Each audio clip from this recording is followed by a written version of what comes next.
नमस्कार दोस्तों, हमारा नाम डॉक्टर विक्रांत सिंह तोमर है। Project self incorporation USA, Bharat, United consciousness और तपन चौरे फाउंडेशन की तरफ से आप सभी का स्वागत है। हम लोग योग सूत्र सीरीज का अध्ययन कर रहे हैं और आज इसका 35वां 35th सेशन है। हम दूसरे सेशन को पढ़ रहे हैं और अभी तक हमने दूसरे सेशन में यह पढ़ा कि पहले सूत्र ने बताया कि क्रिया योग, तप, स्वाध्याय और ईश्वर प्राणिधानी है। इससे क्या होता है? दूसरा सूत्र ने बताया कि इससे समाधि सिद्ध होती है और क्लेश समाप्त होते हैं। ये क्लेश कौन से हैं? तो तीसरे सूत्र ने बताया अविद्या, अस्मिता, राग, द्वेष, अभिनिवेश क्लेश हैं। यह क्लेश कैसे प्रारंभ होते हैं? तो चौथे सूत्र ने बताया प्रसुप्त, तनु विच्छिन्न, उदार अवस्था वाले ये क्लेश अविद्या से प्रारंभ होते हैं। अविद्या क्या है? अनित्य, अपवित्र, दुख, अनात्मा में नित्य पवित्र सुख आत्मा को देखना अविद्या है। तो अस्मिता क्या है? दृग शक्ति अर्थात आत्मा और दर्शन शक्ति अर्थात अनात्मा का एक सा भान होना अस्मिता है। राग क्या है? सुख भोगने के पश्चात उसे पुनः भोगने की इच्छा राग है। तो फिर द्वेष क्या है? दुख की प्रतीति के पीछे रहने वाला द्वेष है, सूत्र 8। अभिनिवेश क्या है? सूत्र 9 में बताया विद्वानों में भी जो मूढ़ों की भांति परंपरा से मरण भय है वह अभिनिवेश है। फिर इन क्लेशों को कैसे समाप्त करें? तो आज हम इससे शुरुआत करने वाले हैं। आज हम 10वें और 11वें सूत्र का अध्ययन करेंगे। पर इससे पहले कि हम इस अध्ययन को प्रारंभ करें, यह प्रासंगिक है कि हम एक बार चौथे सूत्र को फिर से ध्यान में लाएं। चौथा सूत्र कहता है यह जो क्लेश है ये प्रसुप्त, तनु विच्छिन्न व उदार अवस्था वाले हैं। इस पे हमने बात नहीं की थी। ये जो 5 क्लेश हैं इनके बारे में महर्षि पतंजलि कहते हैं ये 4 अवस्था में होते हैं। 5 अवस्था में 4 अवस्था, प्रसुप्त, तनु, विच्छिन्न और उदार। एक एक करके हम इन अवस्थाओं को समझेंगे। भले वो अविद्या हो, राग हो, द्वेष हो, अभिनिवेश हो, ये 4 अवस्था के होते हैं। सबसे पहले प्रसुप्त मतलब लेटेंट। आपने प्रसुप्त ज्वालामुखी सुना होगा, inactive, sleeping. So deep rooted impressions हमारे अंदर डॉर्मेंट रहते हैं, अंदर बिल्कुल दबे हुए रहते हैं, पर वो किसी भी समय परिस्थितियों को देख के फिर से स्प्राउट अप हो सकते हैं। जैसे बिल्कुल अनुकूल परिस्थितियां बनी वो एकदम से ट्रिगर हो जाएंगी और एकदम से बस्ट होके सामने आ जाएंगी। ये जो क्लेश हैं ये अविद्या जब तक रहेगी हमारे अंदर, मैक्सिमम ये होता है कि प्रसुप्त हो जाए, बीज अवस्था में रहे। जब तक अविद्या जिंदा रहेगी ये चारों क्लेश जो अविद्या से प्रारंभ हुए, अस्मिता, राग, द्वेष, अभिनिवेश, हमारे अंदर बीज अवस्था में तो रहेगी। प्रलय काल और सुसुप्ति के दौरान ये प्रसुप्त हो जाते हैं। जब हम बहुत गहरी नींद में होते हैं, डीप स्लीप में, हमें इन क्लेशों का कुछ भान नहीं होता, इसलिए कितना चैन लगता है जब हम सो के उठते हैं। और प्रलय काल में बस ये 2 समय होते हैं जब ये पूरे प्रसुप्त हो जाते हैं, पर ये समाप्त नहीं होते, ये बीज अवस्था में रहते हैं। जैसे एक छोटा बच्चा होता है, वासनाएं तो उसमें भी होती है, 1 साल का बच्चा, पर वो वासनाएं उस समय बीज है। जब वो युवा होगा तब वो धीरे धीरे सामने आने लगेंगी। इसीलिए हम देखते हैं, कहते हैं पूत के पांव पालने में दिखते हैं। धीरे धीरे जब बच्चा बड़ा होना चालू होता है अब आपको समझ में आने लगता है इसकी टेंडेंसीज क्या है, इसका बेसिक नेचर क्या है, धीरे धीरे और सामने आने लगता है। ठीक, तो इसीलिए बहुत जरूरी है, हमें बहुत ध्यान रखना कि हम हमारे सबकॉन्शियस में क्या क्या स्टोर करते चले जा रहे हैं। वो बीज रूप में हमेशा रहता है। जैसे फॉर एग्जाम्पल सिगरेट है, शराब की कोई लत है, हमने छोड़ दी तो भी वो बीज रूप में हमारे अंदर रहेगी, वो विद्यमान रहेगी। और ये संभावनाएं हो सकती हैं कभी एकदम से माहौल देखकर परिस्थितियों से ट्रिगर हो जाए। इसको प्रसुप्त अवस्था कहते हैं इन क्लेश का। जैसे सिगरेट या शराब के प्रति जो राग है वो प्रसुप्त हो गया, अब सो गया, स्लीपिंग है, पर संभावना है परिस्थिति से फिर से एकदम से जागृत हो सकता है। दूसरी अवस्था को कहते हैं तनु, एट्यूनेटेड, फीबल, शक्तिहीन, जिसको कहते हैं शक्तिहीन हो जाना, उसको बोलते हैं तनु। अब शक्तिहीन अवस्था क्या है? क्रिया योग से शिथिल अगर आप कर दें, अपने कर्म और क्रिया योग से इन सारे क्लेश को आप शिथिल कर दें, ठीक, तो फिर संभावना यह है कि परिस्थिति आने के बाद भी वो प्रभाव नहीं दिखा पाएंगे। भले वासना अंदर दबी रहे, बीज रहे, तो भी परिस्थिति आने पर भी वो प्रभाव नहीं दिखा पाएगा। ठीक, जैसे आपने अपने क्रोध को नियंत्रण कर लिया क्रिया योग से, तो ऐसी परिस्थिति आ भी जाए कि आपको क्रोध, आपके अंदर बीज है उस क्रोध का भी, शराब पीने का बीज अभी भी है, पर आपने उसे क्रिया योग से तनु कर दिया। अब वो प्रसुप्त नहीं हो, तनु है, शक्तिहीन हो गया। अब परिस्थिति आने पर भी वो एकदम से प्रकट नहीं हो पाएगा। इसको बोलते हैं तनु अवस्था, विच इज रियली ग्रेट। ठीक है। थर्ड इज कॉल्ड विच्छिन्न, विच्छिन्न, ब्रोकन, डिस्पर्स्ड। इसका मतलब जब कोई एक क्लेश अधिक सक्रिय हो जाता है तो दूसरा खुद ही दब जाता है। मान लीजिए राग एकदम से सक्रिय हो गया तो द्वेष दब जाएगा। जिसको हम प्रेम करते हैं उस व्यक्ति में हमें दुर्गुण कहां नजर आते हैं, और जिसको हम पसंद नहीं करते उसमें हमें सद्गुण नजर आना मुश्किल हो जाता है। तो जब द्वेष बढ़ता है तो राग कम हो जाता है, जब राग बढ़ता है तो द्वेष कम हो जाता है। इसको हम क्या कहेंगे? विच्छिन्न। इसका मतलब जब एक क्लेश बढ़ता है तो कई बार कोई दूसरा क्लेश उतना अपना प्रभाव नहीं दिखा पाता और वो एक प्रोमिनेंट हो जाता है। ठीक। और चौथी अवस्था इज कॉल्ड उदार, मतलब एक्टिव, प्रोनाउंस्ड। क्लेशों की वो अवस्था जो आसपास के विषयों को पाकर, इन्वायरमेंट को पाकर, सिचुएशंस में एकदम से एक्टिवेट हो जाए। तो अभी जो हमारी अवस्था है उसको हम क्या कहेंगे? उदार अवस्था। तो अक्सर हम लोग किस अवस्थाओं में रहते हैं? या तो हम उदार में रहते हैं या विच्छिन्न में रहते हैं। राग बढ़ता है तो द्वेष कम हो जाता है, द्वेष बढ़ता है तो राग कम हो जाता है। ठीक है। और उदार मतलब एक्टिवेट रहते हैं सब चीजें, पर फिर क्रिया योग से हम उसे प्रसुप्त कर सकते हैं, बिल्कुल उसे दबा देंगे, शक्तिहीन कर सकते हैं, और कई बार वो प्रसुप्त हो जाते हैं। तो ये चार होते हैं, पर जब तक अविद्या रहेगी इन चारों में से कहीं ना कहीं ये क्लेश रहेंगे। अविद्या खत्म होते ही ये सब समाप्त हो जाता है। ये एक भूमिका बनानी जरूरी थी आज के सेशन में। पिछले सेशन में हमने ये पाया, हमने प्रॉब्लम स्टेटमेंट पढ़ा था। अब हम कैसे इसको सॉल्व करें, इन क्लेश को कैसे समाप्त करें, आज के सेशन की मूल विषय यही है, हाउ टू सॉल्व दिस। तो सूत्र 10 और सूत्र 11 are the solution statement, how to deal with it. तो सूत्र 10 कहता, आप गौर से सुनिए, इन क्लेश को कैसे समाप्त किया जाए। महर्षि पतंजलि ने कहा ये चार अवस्थाओं में हो सकते हैं कहीं ना कहीं, पर कैसे इन्हें कम करके समाप्त किया जाता है।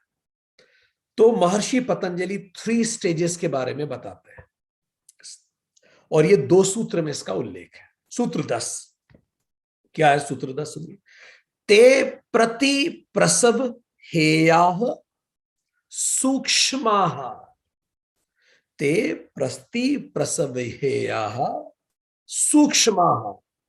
वे 5 क्लेश क्रिया योग से सूक्ष्म किए जाकर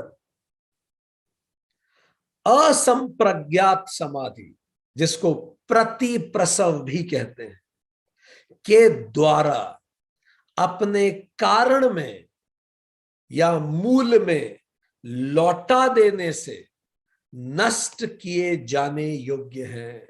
फिर से सुनिए, वे 5 क्लेश क्रिया योग से सूक्ष्म किए जाकर असंप्रज्ञात समाधि या प्रति प्रसव के द्वारा अपने कारण में, अपने मूल में लौटा देने से नष्ट किए जाने योग्य है।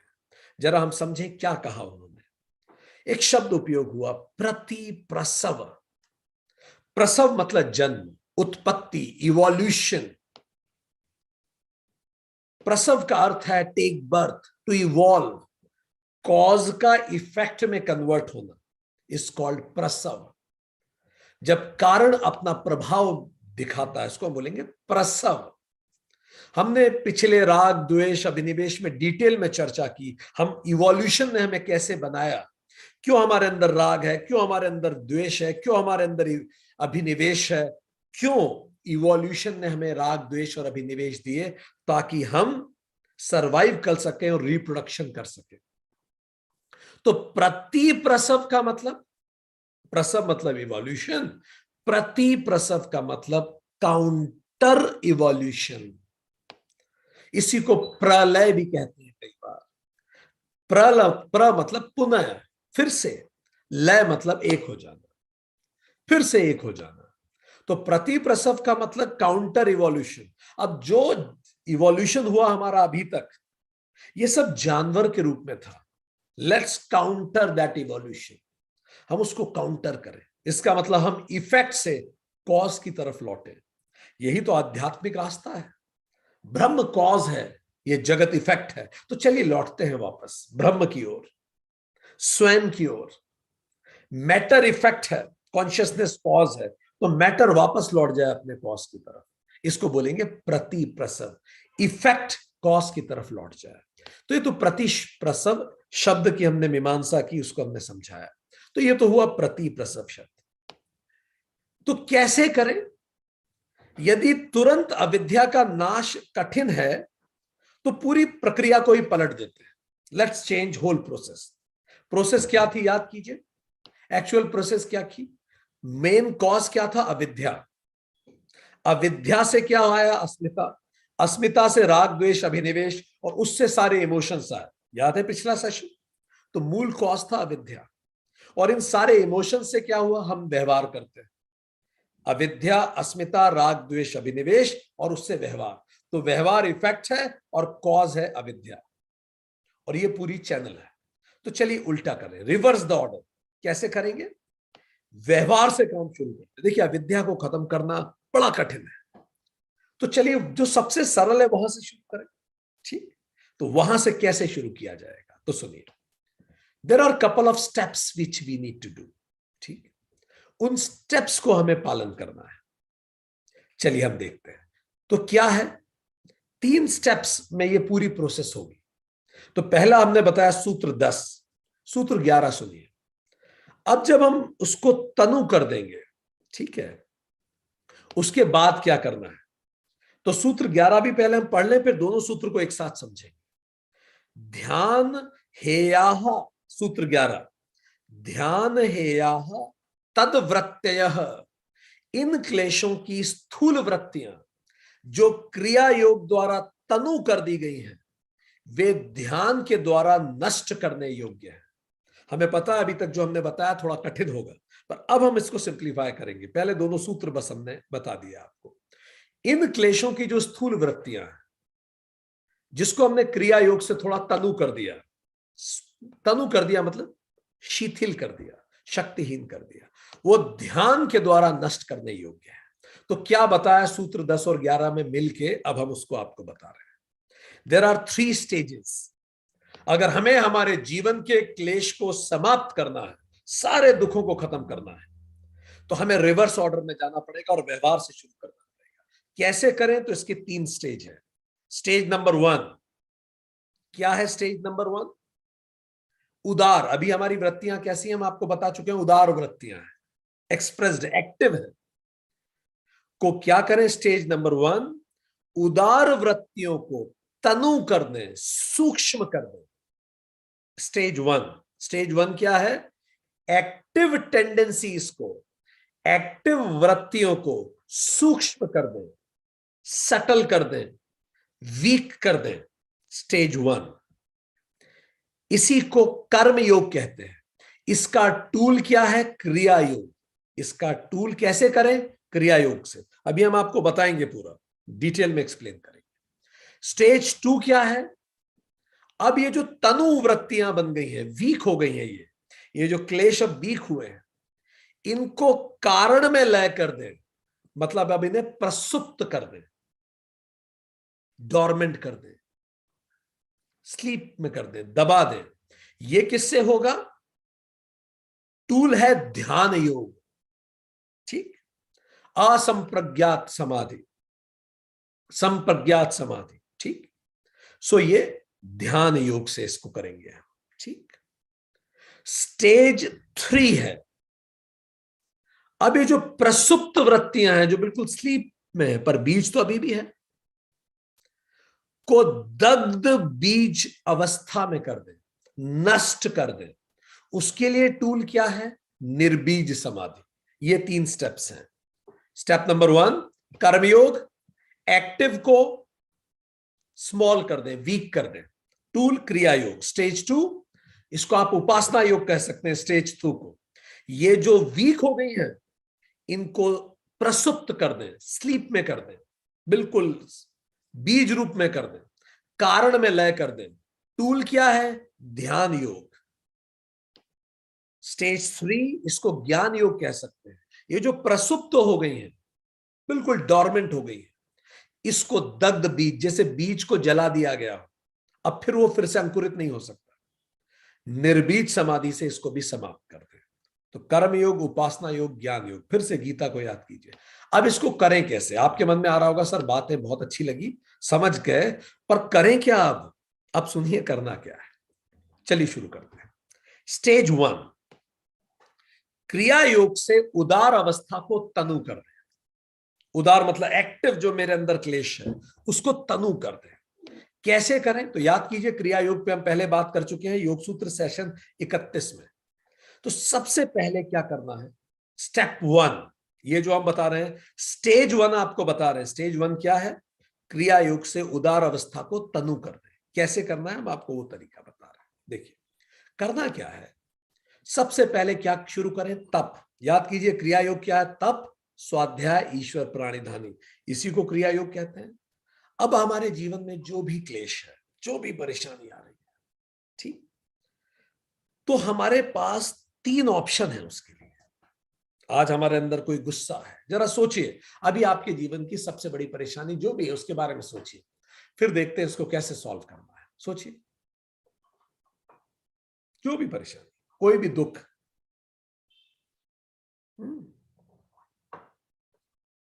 3 रास्ते हैं। ठीक, हर पल हमारे पास 3 ही रास्ते होते हैं। एक रास्ता है, अगर मान लो मेरे अंदर गुस्सा है, कोई दुख है, तो उसको एक्सप्रेस करूं, दिखाऊं, दूसरों को बताऊं, चिल्लाऊं, एक्सप्रेस करूं। तो एक ऑप्शन है एक्सप्रेस इट, पर इसमें कई बार यह संभावना होती है कि कॉन्फ्लिक्ट और बढ़ जाता है, दूसरों से लड़ाई और हो जाती है, गुस्सा दूसरों पे निकाल दिया तो। दूसरा रास्ता क्या है? Suppress it. अब सप्रेस अंदर रख लिया तो एक्सटर्नल कॉन्फ्लिक्ट नहीं बढ़ेगा, तो इंटरनल कॉन्फ्लिक्ट बढ़ जाएगा, माइग्रेन होने लगेगा, सर दर्द होने लगेगा, नींद नहीं आएगी, सपने आने लगेंगे, बीमारियां होने लगेंगी, अंदर ही अंदर हम ये चीजें खुद को खाने लगेंगी। तो एक तो एक्सप्रेस इट, एक option. Second option is suppress it. ये दोनों ऑप्शन बहुत ज्यादा अच्छे तो नहीं है। तीसरा ऑप्शन क्या है? Address it. इसको एड्रेस करें, और एड्रेस करने का नाम ही तप है। एड्रेस करना ही तप कहलाता है। इसका मतलब क्या हुआ? जब भी कोई वृत्ति अंदर आए, गुस्सा आ रहा है, ठीक, बस ये अभी अंदर है, आचरण तक इसे मत पहुंचने दीजिए। हम जो कह रहे हैं उसको स्वरूप में समझिए। ये अंदर आ रहा है मेरे गुस्सा, इसको आचरण पे मत पहुंचने दीजिए, इसको रोक लीजिए।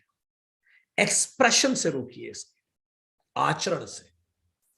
गुस्सा आना और गुस्सा करने में अंतर है, वहां रोक दीजिए।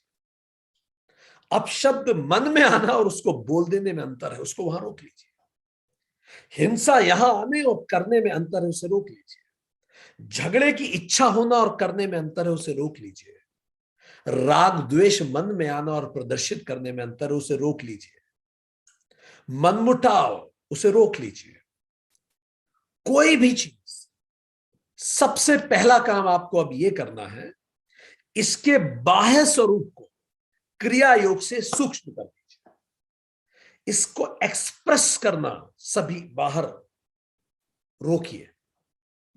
ठीक, कोई भी गुस्सा कोई भी ऐसा व्यवहार, उसको रोकिए। जो क्लेश है उसको एक्सप्रेस करने से रोकिए, क्योंकि जब आप उसको एक्सप्रेस कर रहे हैं तो ये और सॉलिडिफाई हो रहा है।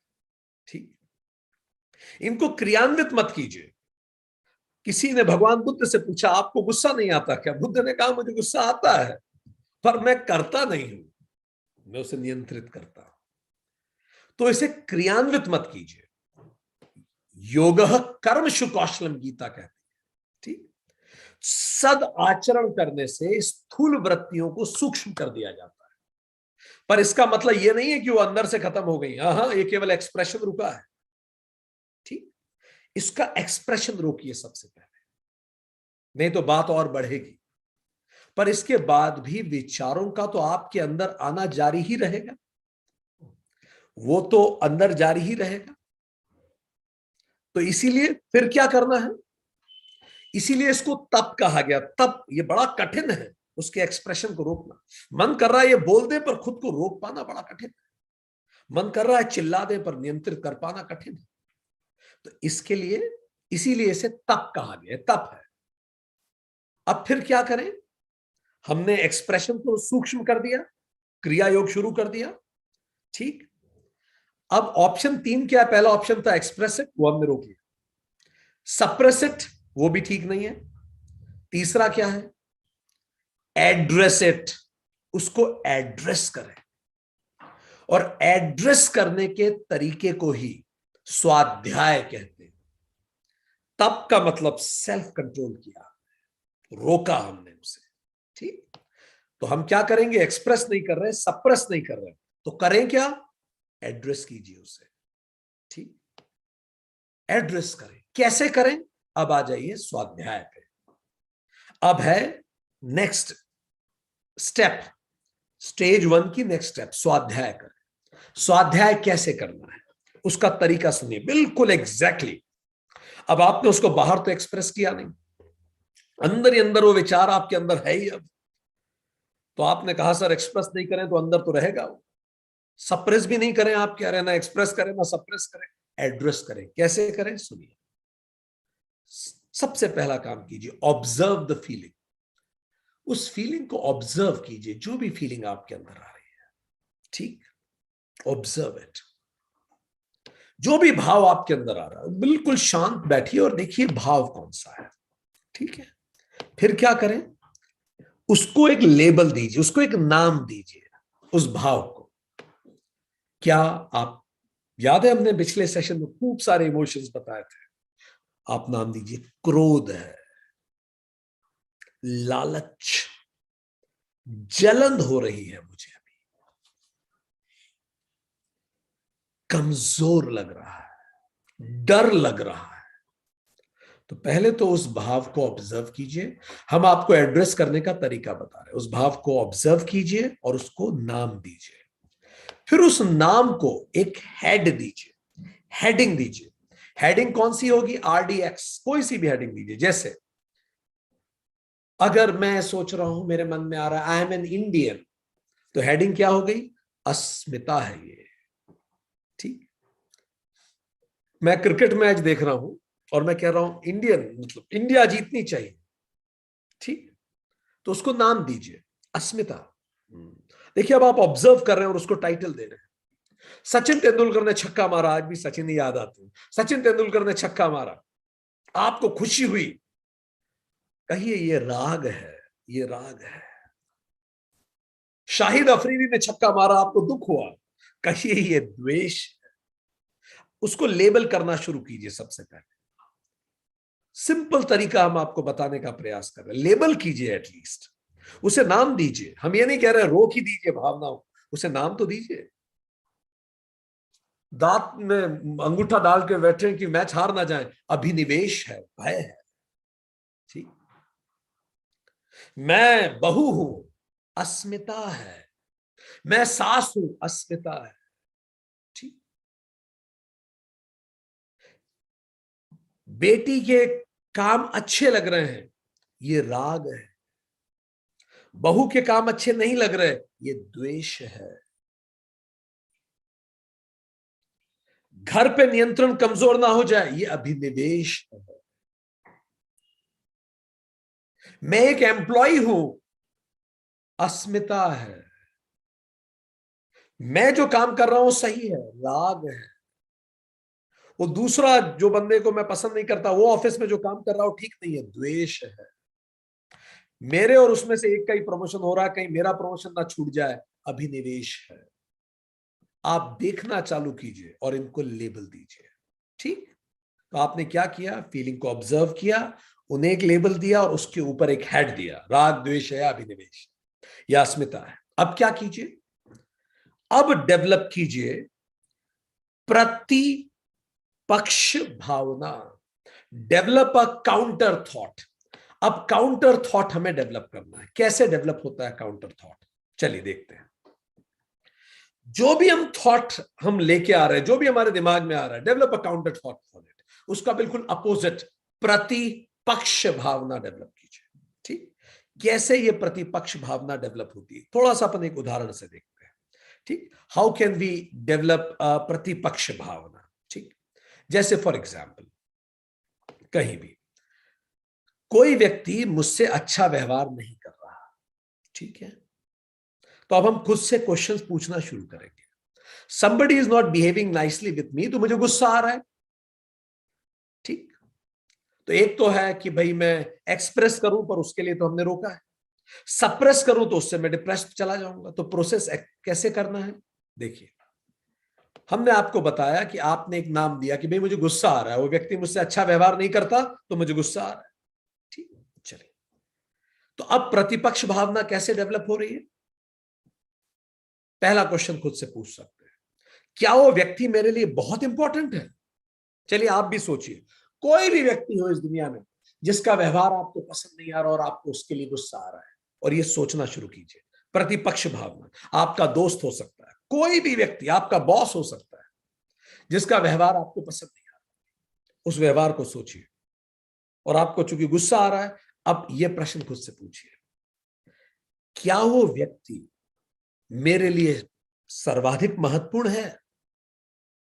क्या वो व्यक्ति मेरे लिए बहुत महत्वपूर्ण है।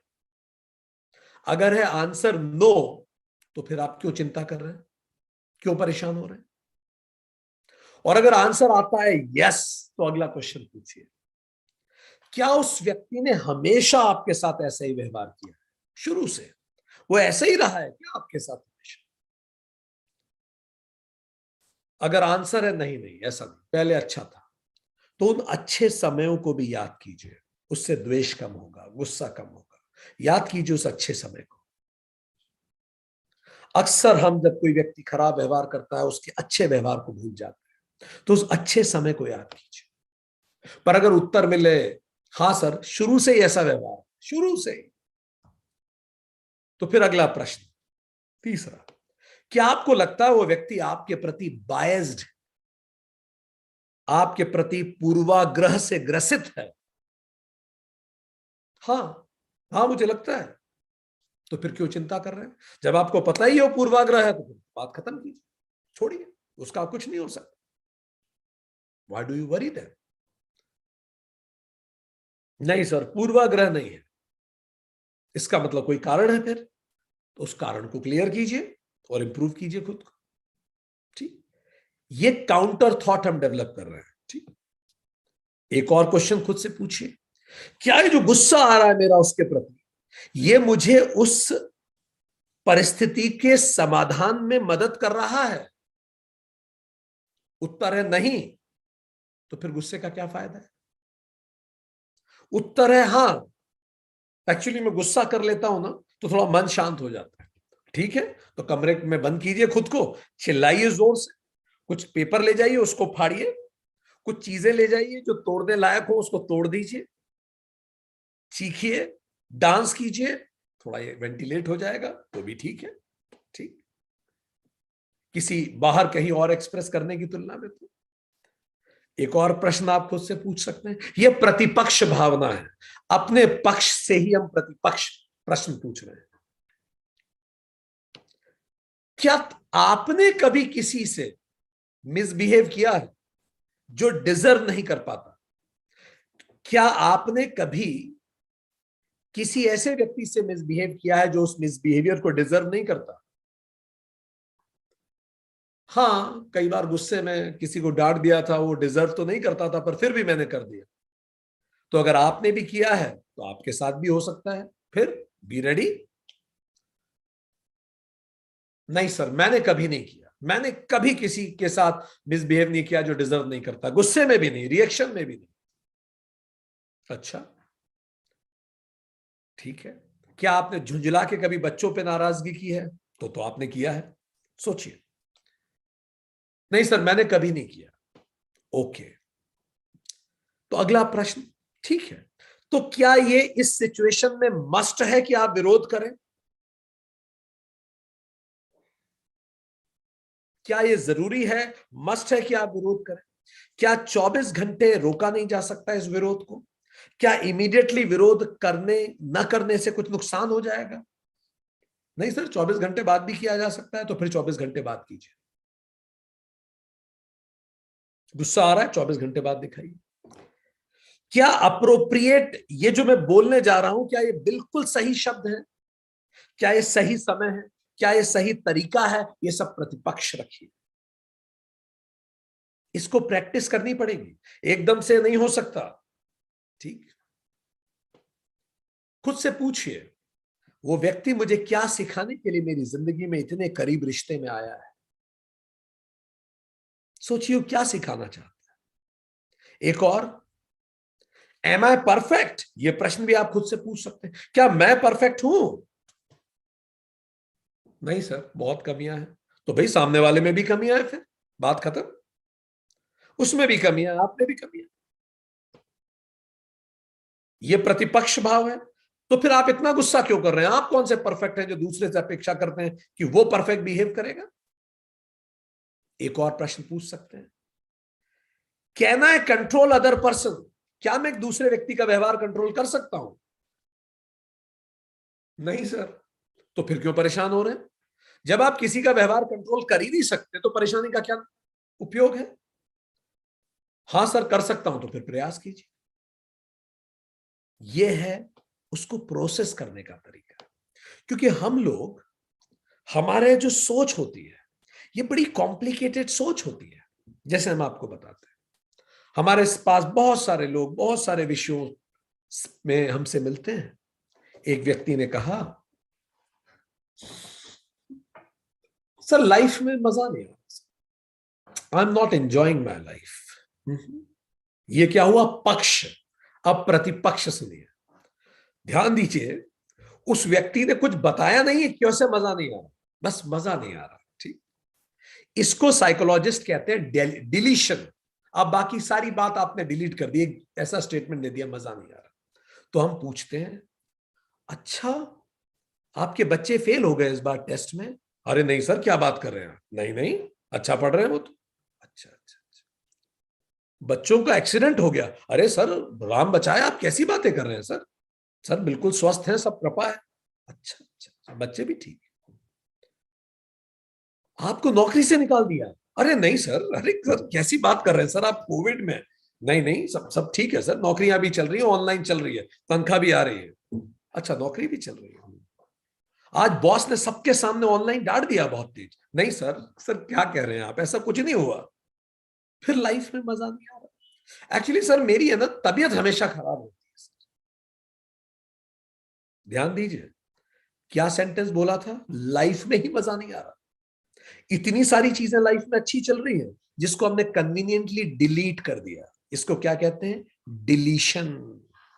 तो हमने क्या किया? प्रतिपक्ष भावना रखा, प्रोसेस किया थॉट कि क्या सच में लाइफ में सब बर्बाद है? नहीं, देखो इतनी सारी चीजें अच्छी हैं, बच्चे पढ़ रहे हैं, नौकरी चल रही है। अब उसमें से निकल के क्या आया? सर मेरी तबीयत हमेशा खराब रहती है। अच्छा, पिछले 40 साल से लगातार ही खराब रही है ना तबीयत?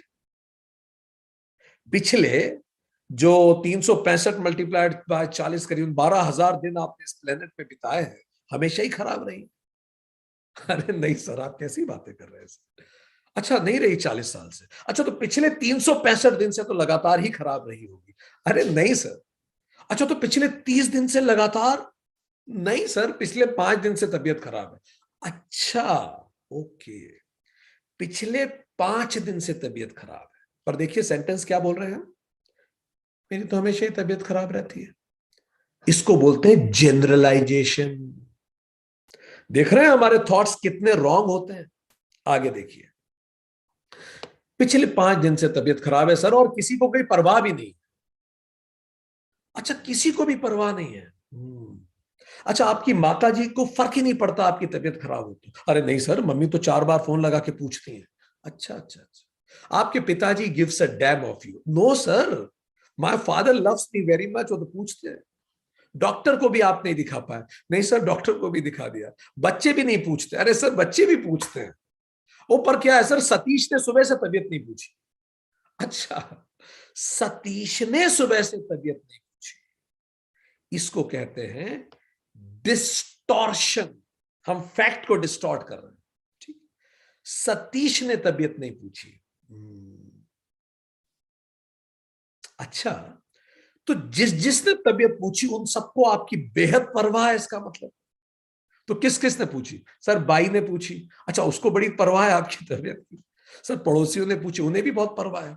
अच्छा, फेसबुक फ्रेंड्स ने भी लिखा गेट वेल सून, उन्हें तो बड़ी चिंता होगी।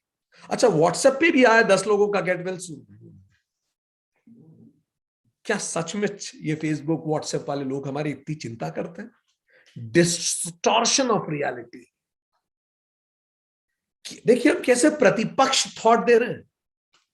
क्या कभी आप किसी की तबीयत पूछना भूले हैं, जिसकी आप केयर करते थे, पर बाय चांस आप भूल गए? हाँ सर, एक आध बार हो गया सर, किसी काम के चलते नहीं नहीं पूछ पाए। क्या इसका मतलब यह है कि आप उसकी परवाह नहीं करते? क्या तबीयत ना पूछने का मतलब बेपरवाही ही होता है हर हाल में, हर समय? शायद नहीं।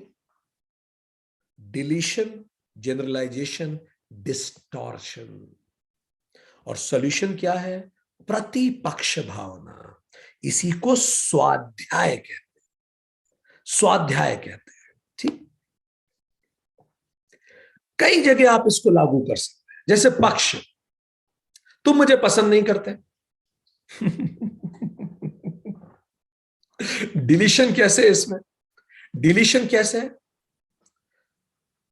किस बात में पसंद नहीं करते भाई? दिखने में, बात करने में, किस चीज में? व्यवहार में, सोच में, ज्ञान में, किस चीज में? सब डिलीट कर दी सारी बातें, बस पसंद नहीं करते।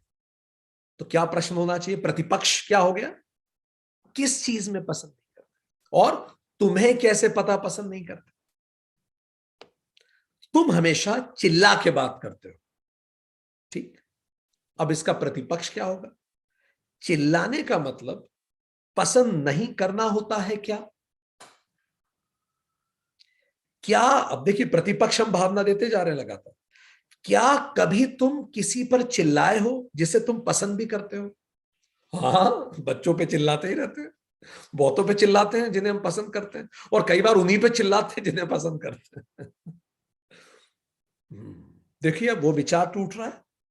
We are processing a thought, neither expressing nor suppressing, processing it. ठीक, हम उसके डिस्टॉर्शन को प्रोसेस कर। अच्छा, क्या वो व्यक्ति हर दिन, हर समय, हर स्थिति में ही चिल्लाता रहता है? नहीं। क्या उसने आज तक कभी शांति से बात ही नहीं की? नहीं, ऐसा भी नहीं है। अब वो थॉट कमजोर हो रहा है। पर तुम मेरी सुनते ही नहीं हो। क्या कभी नहीं सुनते? किसी भी विषय में नहीं सुना? किसी भी वक्त नहीं सुना? ध्यान दीजिए, ये सारी प्रक्रियाएं इस कॉल्ड प्रतिपक्ष भावना। हम वापस लौट रहे हैं। हम व्यवहार को विचार तक ले जा रहे हैं। विचार का कॉज ढूंढ के विचार को भी न्यूट्रलाइज कर रहे हैं, वी आर कमिंग बैक। ये जो राग द्वेष को पियर्स करके निकल रहे हैं, उससे क्रॉस करके निकल रहे हैं, ठीक। सो इट इज कॉल्ड स्वाध्याय। पर अगर इसके बाद भी आपका मन ना मानता हो तो अंतिम क्या है? ईश्वर प्राणिधान। तीसरा क्या है इसका? स्टेप 3, स्टेज 1 का स्टेप 3। स्टिल अगर आप नहीं समझ पा रहे हैं, नहीं सर, तो फिर ईश्वर प्राणिधान। उसके कर्म में उस पर छोड़ता हूं। जो परमात्मा में विश्वास रखता है उसे फिर किस चीज की चिंता है, सब वही देखेगा। ध्यान दीजिए, गीता और योग सूत्र बिल्कुल एक बातें कर रही है। गीता भी कर्म योग, उपासना योग और ज्ञान योग इसी प्रक्रिया में चलती है। यही योग सूत्र कह रहा है, तप स्वाध्याय ईश्वर प्राणिधान। तप कर्म योग, स्वाध्याय उपासना योग, ईश्वर प्राणिधान ज्ञान योग का चरम, ठीक। गीता में याद कीजिए चैप्टर 3 में कृष्ण कहते हैं कर्मशु कौशलम, लड़ जीत। चैप्टर 2 में लड़ और जीत, तप लड़। फिर वही कृष्ण चैप्टर 6 में आके क्या कहते हैं? आत्मानम उद्धरेत, लिफ्ट योरसेल्फ, उपासना कर। और वही कृष्ण चैप्टर 18 में क्या कहते हैं? सर्व धर्म परित्यज्य, और सारे धर्म छोड़ के मेरी शरण में आ जा, मामेकम शरणम व्रज, ईश्वर प्राणिनाम। बिल्कुल एक ही लाइन पे गीता योग सूत्र। सो ये क्या हो गया? ये हो गया स्टेज 1। स्टेज 1 में तप, स्वाध्याय और ईश्वर प्राणिधान। फिर हम इसके बाद जाएंगे स्टेज 2 पे। स्टेज 2 क्या है? अब हमने क्या कर दिया? उसको प्रोसेस कर दिया, अब हम एक्सप्रेस नहीं कर रहे। अब ये जो तनु वृत्तियां आई हैं, तनु मतलब ये शिथिल हो गई, कमजोर हो गई, जिनको हमने क्रिया योग से तनु कर दिया, अब उसे ध्यान योग से त्याग दीजिए। अब ध्यान योग से उसको खत्म कर दीजिए, ठीक। प्रसुप्त कर दीजिए, बिल्कुल प्रसुप्त, डोरमेंट कर दीजिए, बीज में ले जाइए उसे। We are reversing the process, ठीक। ध्यान योग क्या है? याद कीजिए, हम लोगों ने डिटेल में पढ़ा है, संप्रज्ञात समाधि, वही ध्यान योग है। सारे तर्कों के परे सत्य, सवितर्क निर्वितर्क, सारे विचारों के परे सविचार निर्विचार, स आनंद आनंदानुगत, और सबसे ऊपर स अस्मिता अस्मितानुगत। ये सारा ड्रामा उस अस्मिता का ही तो ड्रामा है। Various roles that I play and I think myself as that role, और मैं खुद को रोल मानता हूं। उस सारे ड्रामा का ऊपर, ये सब नाटक के ऊपर, इस सब प्रचंड प्रपंच के ऊपर, इसके लिए हमें ध्यान करना पड़ेगा। जानना है ध्यान क्या है? योग सूत्र का सेशन 17, 18, 19 पढ़िए, उसमें डिटेल में संप्रज्ञात समाधि को बताया गया है। अब क्या होगा? विचार आना बंद हो जाएंगे, पर बीज में रहेंगे। विचार आना बंद करने के लिए क्या करना पड़ेगा? संप्रज्ञात समाधि, जो चैप्टर 1 में हम पढ़ा है। अब ध्यान दीजिए, चैप्टर 1 में जो हमने पढ़ा है वो स्टेज 2 है। एक्चुअली हमने पहले भी बताया, ये क्वालिफाइड है। चैप्टर 1 में जो पढ़ा है वो स्टेज 2 है, और जो हम चैप्टर 2 में पढ़ रहे हैं एक्चुअली वो स्टेप 1 है। ऐसे ही गीता चालू हुई है। जो ज्ञानी है तुरंत चैप्टर 1 पढ़ के लौट सकते हैं, योग सूत्र को भी, पर बाकियों को अब डिटेल में जाना पड़ेगा। तो ये हो गई स्टेप 2। स्टेप 2 में क्या हो जाएगा? हमने उसे बीज में कन्वर्ट कर दिया। स्टेप 1 एक्सप्रेशन रोक दिया, स्टेप 2 अब उसको बिल्कुल डोरमेंट कर दिया, पर अभी भी वो अंदर है, कभी भी जागृत हो सकता है। फिर आती है स्टेप 3, स्टेज 3। अब स्टेज 3 में क्या करना है? निर्बीज समाधि से वृत्तियों को कारण में लय कर दे। इसी को बोलते हैं दग्ध बीज अवस्था। ज्ञान की अग्नि में, भगवत गीता को याद कीजिए, कृष्ण कहते हैं ज्ञान इज द अल्टीमेट प्यूरिफायर। ज्ञान की अग्नि में जले हुए बीज फिर अंकुरित नहीं होते। ज्ञान से अविद्या का संस्कार नष्ट हो जाता है। अब वृत्तियां भुने हुए बीज की भांति होती, अब वो अंकुरित नहीं होती। वासना समाप्त, क्लेश समाप्त, और स्वरूप में स्थापित हो जाता है। इसी को कैवल्य कहते हैं। स्वरूप क्या है? याद कीजिए, योग सूत्र पहला अध्याय, ठीक। अपने आप को हम पहचान लेते हैं। तो ये 3 स्टेजेस हैं। स्टेज 2 और स्टेज 3 अभी हमारे बस की नहीं, आप केवल स्टेज 1 पे भी फोकस करें, पर जानकारी होनी चाहिए। 10 और 11 2 सूत्र में पूरी स्टेजेस बता दी। चलिए अब हम एक मेडिटेशन करेंगे इसको समझने के लिए कि कैसे हम स्वाध्याय को और अपने अंदर ला सकते हैं। तो ध्यान योग को छूता हुआ एक मेडिटेशन करेंगे। करेंगे। स्टेज 2 का जो मेडिटेशन है कि जब हम ये सब कर लें, क्रिया योग कर लें, तो जैसे स्टेज 2 है, अब इन तनुवृत्तियों को ध्यान योग से बिल्कुल दबा दें, प्रसुप्त कर लें। तो चलिए अपने आप को तैयार कर लीजिए। Let's go for a beautiful meditation.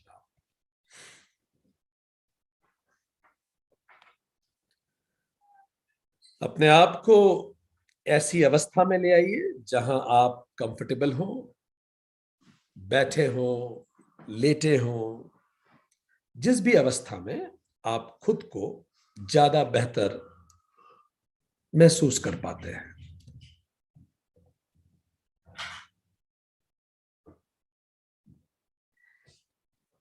बहुत अच्छा, बहुत अच्छा। किसी भी उचित शांत जगह बैठ जाए या लेट जाए।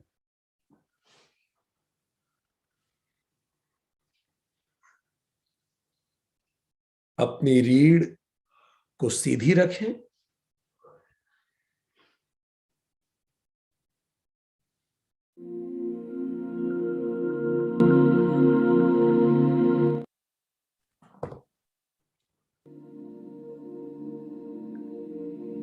थोड़ी आपकी चिन वो थोड़ी झुकी हुई,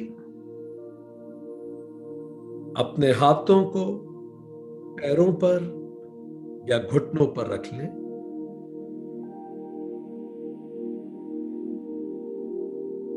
और गहरी सांस लें। या जहां भी आपको अपने हाथ रखने में सहूलियत हो।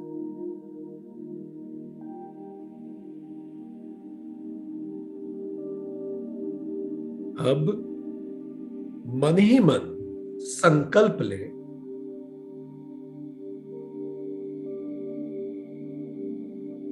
मेरा एक व्यस्त जीवन है जिसमें कई प्राथमिकताएं हैं, कई जिम्मेदारियां हैं, कई कार्य हैं,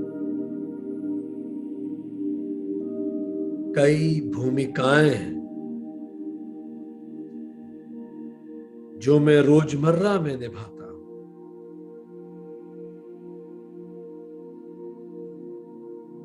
मैं अपने ध्यान में इन सब से मानसिक दूरी पे रहूंगा।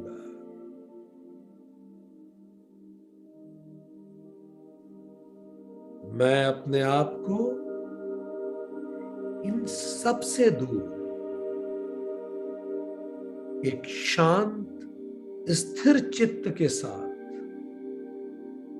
ध्यान में उतरने की अनुमति देता हूं।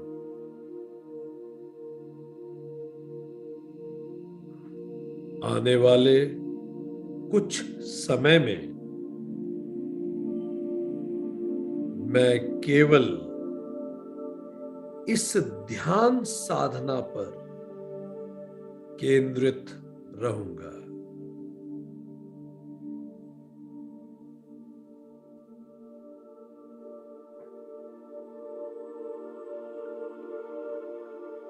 मैं जीवन की अन्य आवश्यकताओं को ध्यान के उपरांत अपने मन में लाऊंगा। इस संकल्प के साथ मैं परमात्मा को और गुरु को सादर प्रणाम कर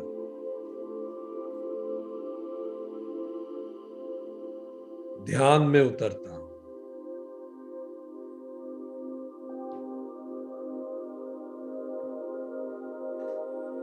एक गहरी सांस अंदर लीजिए,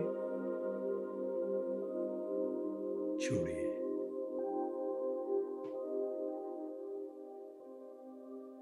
एक और गहरी सांस अंदर लीजिए, छोड़िए। अब अपने पैरों में होने वाली संवेदनाओं को सेंसेशंस को महसूस करें।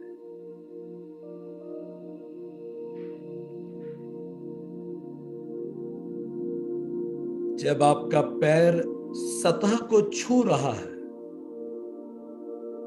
उसको महसूस करें।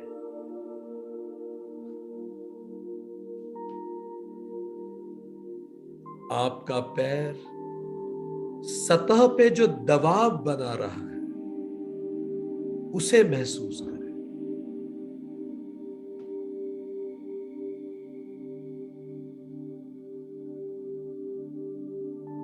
सजग हो जाएं।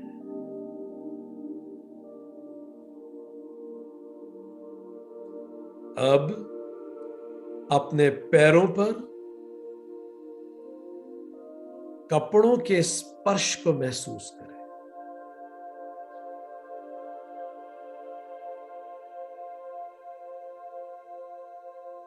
महसूस करें वो कपड़े ठंडे महसूस हो रहे हैं या वार्म, गर्म महसूस हो रहे हैं।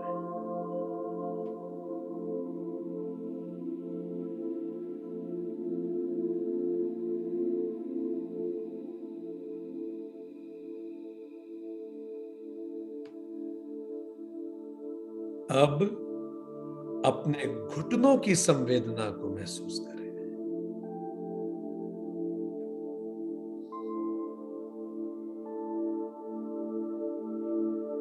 उन पर कपड़ों के स्पर्श को महसूस करें।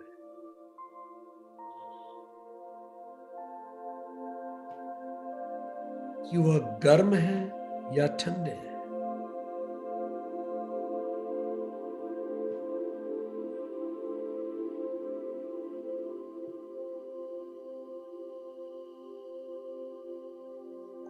अब अपना ध्यान कमर में हो रही संवेदना पर केंद्रित करें।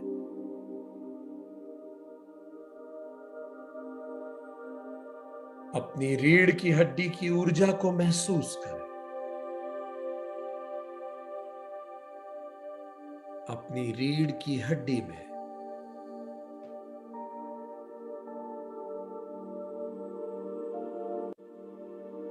हो रहे ऊर्जा प्रवाह को महसूस करें।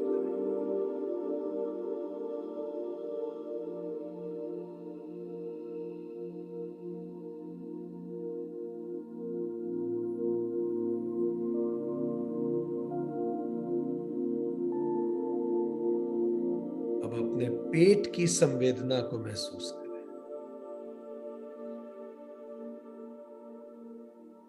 एक गहरी सांस लें और पेट को फूलने दें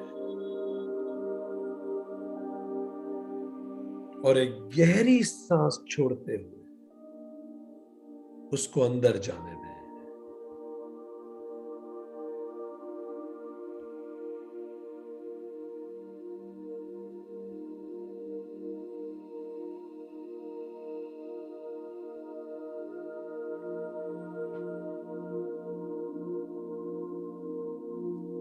अब अपने कंधे, भुजाओं और उंगलियों पर संवेदनाओं को महसूस करें।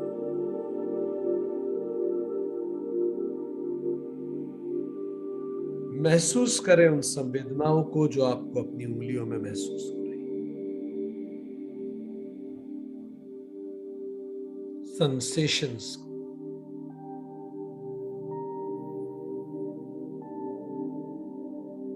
और अब अपनी गर्दन, आंखें व मस्तक के सेंसेशंस को महसूस करें।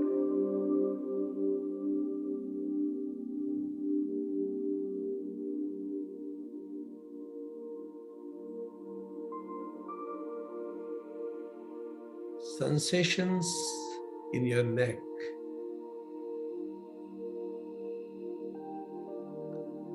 आंखों की संवेदना है और मस्तक की संवेदना है।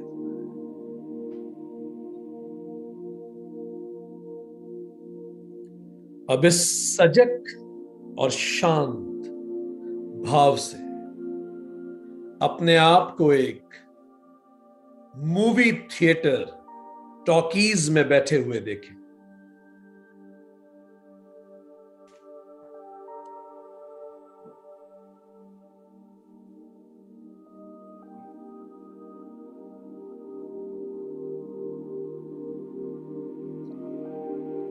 जिसमें ड्रामा ऑफ लाइफ नाम की मूवी लगी है।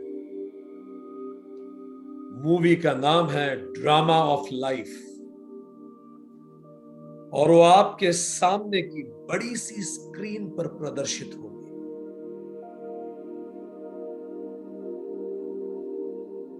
जैसे ही हम 3 से 1 गिनेंगे, थिएटर की सारी लाइट्स बंद होना शुरू हो जाएगी और ड्रामा ऑफ लाइफ, जीवन का प्रपंच नाम की मूवी प्रदर्शित होगी। 3, लाइट बंद होने लगी। 2, सारी लाइट्स बंद हो गई। और अब हम जैसे ही कहेंगे, आपके सामने की स्क्रीन पर जीवन के प्रपंच की पिक्चर, उसकी मूवी शुरू होगी।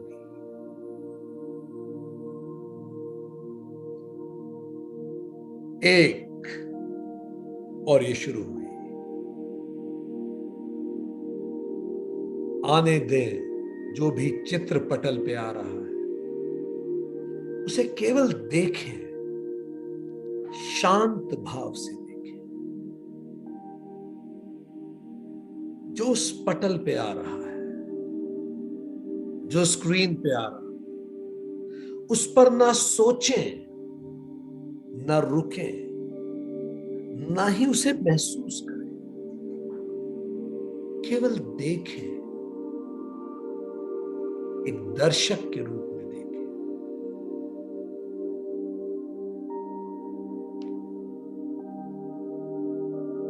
केवल देखें,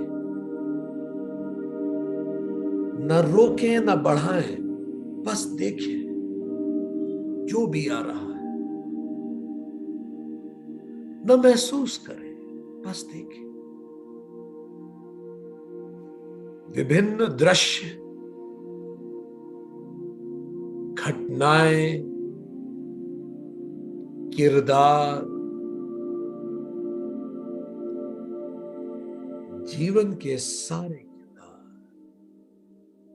घटनाएं, दृश्य आने दें और जाने दें।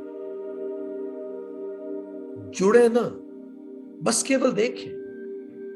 साक्षी बने रहें, साक्षी बने रहें। और यदि रुके कहीं भी, या कहीं मन लगता हुआ लगे, तो खुद से कहें, ड्रामा है, ड्रामा है, ड्रामा है।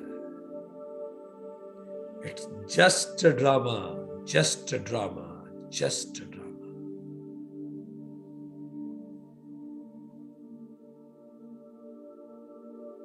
और तुरंत ध्यान को अलग कर ले, केवल साक्षी बने।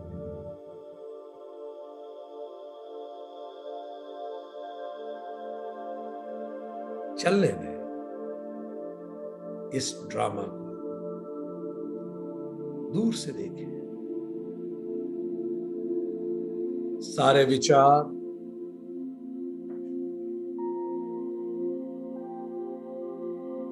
भाव,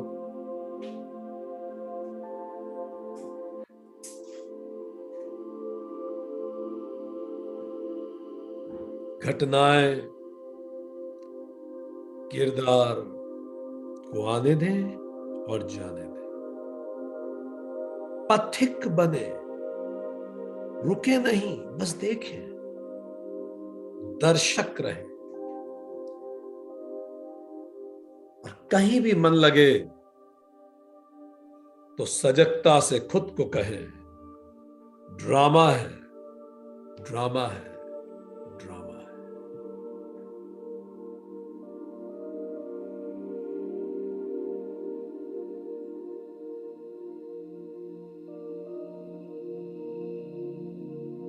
और अब इस स्क्रीन पर आने वाले प्रत्येक दृश्य को लेबल करें, उस पर नाम लिखें, नाम चिपका दें। यदि किसी दृश्य को देखकर लगाव, खुशी महसूस हो तो उसे कहें राग है, राग है, राग है। ड्रामा है, ड्रामा है, ड्रामा है। कोई भी दृश्य पूरे जीवन में से जो भी स्क्रीन पे आ रहा है, यदि उसे देखकर लगा, खुशी महसूस हो तो सजग हो जाएं, जुड़े ना, दर्शक बने रहें और कहें राग है, राग है, राग। ड्रामा है, ड्रामा है, ड्रामा है।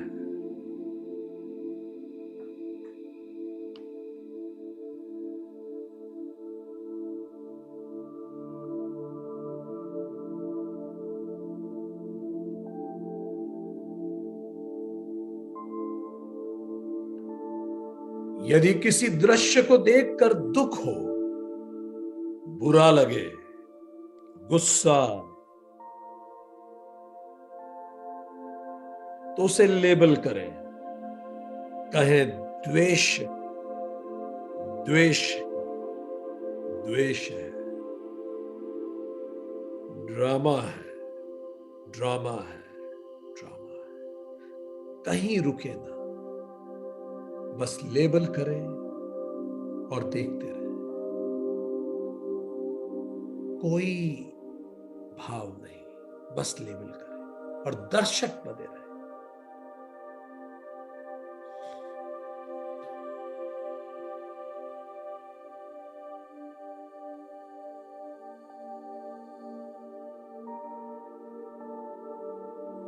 कहीं जुड़े ना, बस दर्शक बने रहें। यदि किसी दृश्य को देखकर लगे, डर लगे, घबराहट हो तो कहें अभिनिवेश है, अभिनिवेश है, अभिनिवेश है। ड्रामा है, ड्रामा है, ड्रामा है। प्रपंच है, प्रपंच है, प्रपंच है।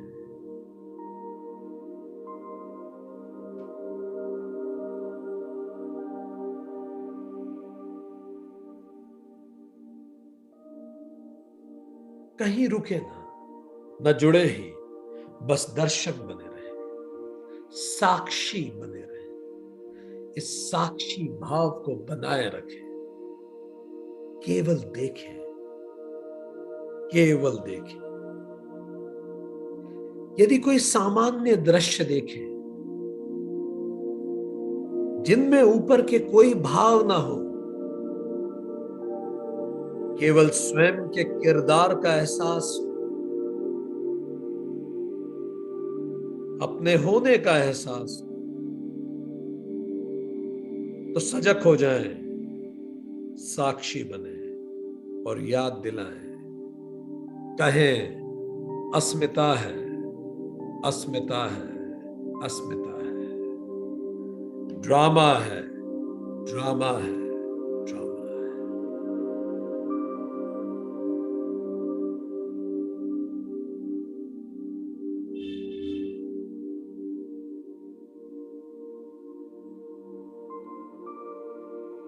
और यदि कुछ समझ ना पाए कि इस दृश्य को क्या लेबल करें, क्या नाम दें,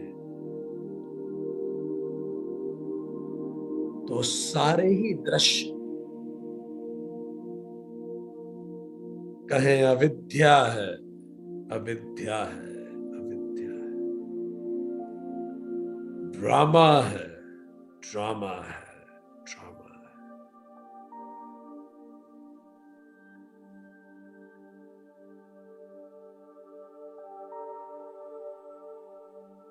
केवल देखें, साक्षी बने, पथिक बने, रुके नहीं, जुड़े नहीं, केवल देखें। पूरे जीवन की घटनाएं बस लेबल करते जाए, कोई गतिरोध नहीं। जो भी स्क्रीन पे आ रहा है,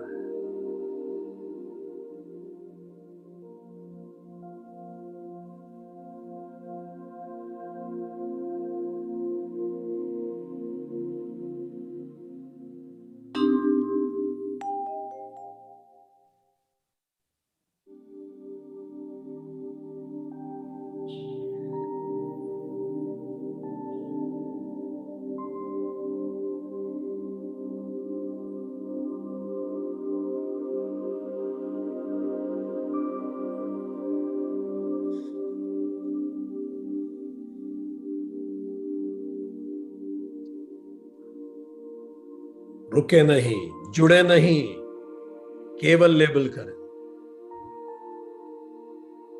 अविद्या, अस्मिता, राग, द्वेष, अभिनिवेश। और अब जैसे ही हम 1 से 3 गिनेंगे, ये मूवी अचानक रिवाइंड होकर 3 गिनते ही बंद हो जाएगी और पूरे हॉल में अंधेरा हो जाएगा। सारे क्लेश समाप्त हो जाएंगे। एक तेजी से जीवन रूपी मूवी रिवाइंड होते हुए, बहुत तेजी से सारे सीन सामने दौड़ते हुए, 2 और तेज। और हम जैसे ही 3 कहेंगे, पूरी स्क्रीन ब्लैंक, मूवी समाप्त। अनंत में मूवी समाप्त। 3, स्क्रीन ब्लैंक, सब कुछ शांत, कुछ नहीं इस पूरे थिएटर में।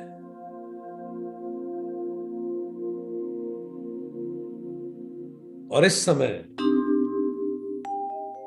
अपने मस्तक में, अपनी भौं के बीच में एक प्रकाश पुंज को महसूस करें, जिस प्रकाश से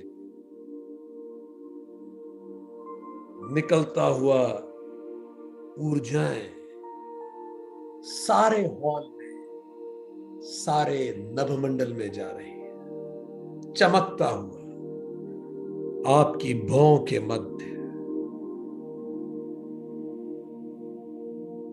मेरा स्वरूप, और खुद को कहें, ब्रह्म है, ब्रह्म है, ब्रह्म है, सत्य है, सत्य है, सत्य है। और जब आप कहें ब्रह्म है, ब्रह्म है, ब्रह्म है, तो उसका कंपन अपनी भौं के बीच में महसूस करें। सत्य है, सत्य है, सत्य है, ब्रह्म है, ब्रह्म है, ब्रह्म। और अब इस ऊर्जा को अपने शरीर के एक एक अंग में महसूस करें, एक एक अंग को ऊर्जावान बनाता हुआ। ब्रह्म है, ब्रह्म है, completely relaxed, relaxed, relaxed, relaxed, पूरी तरह अपने स्वभाव में स्थापित, ऊर्जावान और शांत।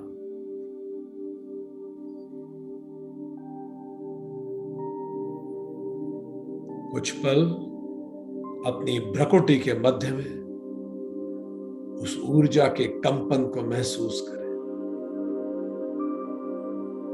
और मन ही मन दोहराएं, ब्रह्म है, ब्रह्म है, सत्य है, सत्य है, सत्य है।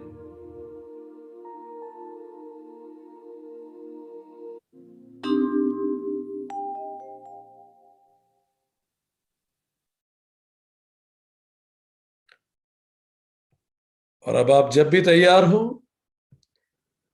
धीरे से अपनी आंखें खोल लीजिए।